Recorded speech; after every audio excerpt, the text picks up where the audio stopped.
Let's talk about hose clamps. And I'm going to show you 3 things here that's going to make your life a lot easier and make you have a lot more success when working with these, because I often see these. In fact, I almost always see these used incorrectly. So where to start here? So let's start with just the fact that a lot of people will reach towards, I'm just using this pipe as an example here, but standard screwdriver, right? It's got that standard screwdriver slot there, and then you just begin this process, right? Don't use a standard screwdriver here. It's really the wrong tool for the job. There's 2 better tools. One would be a nut driver. That would be a great option to use. You can get a ton of torque with a nut driver.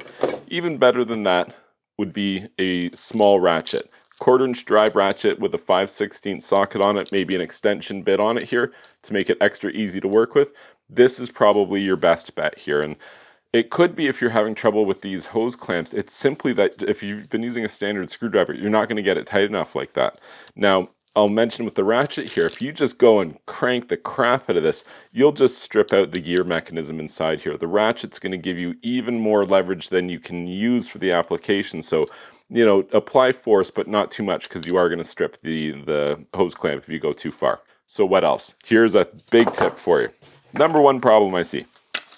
Somebody puts that on, and then they just get started, and boom, right? Start tightening.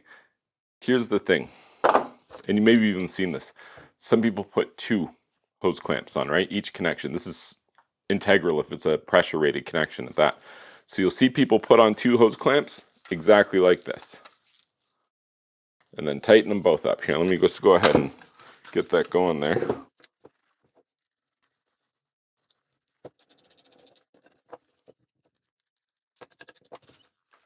Okay. If you put on 2 hose clamps, I do endorse that.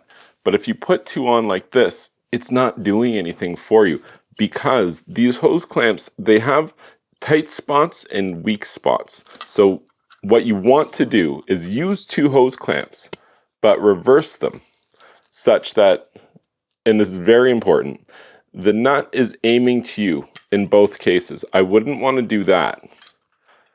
It's not going to provide me the equal tightness all the way around the fitting. Further, it's going to make it a lot more difficult to service this, because the nuts on one side and then the other. So this is the correct orientation. Every time you go to make a hose clamp connection to a water connection, or anything that you just want it to be secure that it's going to hold, this is exactly what it should look like.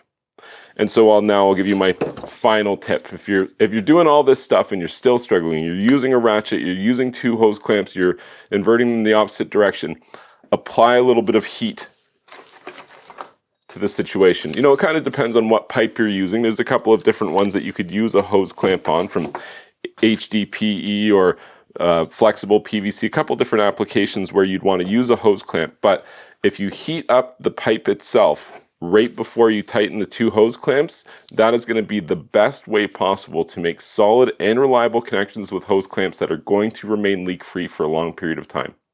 If you found this information helpful, please be sure to like this video, subscribe to this YouTube channel, and remember, I'm Technically Steve. It will technically help you if you like this video and subscribe to this YouTube channel. And if you do, I'll see you soon.